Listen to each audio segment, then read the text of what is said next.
फलटण दहिवडी रस्ता चक्काजाम। पाण्यासाठी 6 गावे रस्त्यावर, एसटी बससह शेकडो वाहने अडकली। फलटण 22 फेब्रुवारी 2026।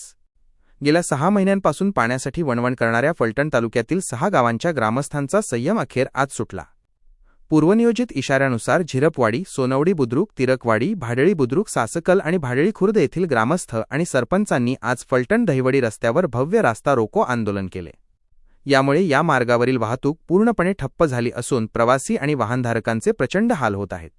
बस सेवा रोखली, रस्ताही जाम। आंदोलनकर्त्यांनी रस्त्याच्या मध्यभागी ठाण मांडल्याने सकाळपासूनच या मार्गावर लांबच लांब रांगा लागल्या आहेत। राज्य परिवहन मंडळाच्या एसटी बस आंदोलकांनी मध्यभागीच अडवून धरले आहेत। खासगी वाहने, दुचाकी आणि मालवाहू ट्रकचीही मोठी कोंडी झाली असून रस्त्याच्या दुतर्फा वाहनांच्या रांगा लागल्या आहेत। आंदोलकांनी घोषणाबाजी करत प्रशासन आणि मुजोर ठेकेदाराचा तीव्र निषेध केला। आंदोलनाचे मुख्य कारण पाईपलाईनची तोडफोड। रस्ते विकास कामात वारंवार पाईपलाईन तोडल्यामुळे या 6 गावांचा पाणीपुरवठा गेल्या 6 महिन्यांपासून पूर्णपणे बंद आहे। ठेकेदाराची अरेरावी। पाईपलाईन दुरुस्तीची मागणी केली असता संबंधित ठेकेदार अरेरावीची भाषा वापरून टाळाटाळ करत असल्याचा ग्रामस्थांचा आरोप आहे। भीषण पाणी टंचाई। फेब्रुवारी महिना संपत असतानाच पिण्याच्या पाण्यासाठी महिलांना मॅलोनमेल पायपीट करावी लागत असल्याने जनक्षोभ उसळला आहे। प्रशासनाला घाम फुटला। भर रस्त्यात बस आणि इतर वाहने अडकून पडल्याने प्रवाशांमध्येही गोंधळाचे वातावरण आहे।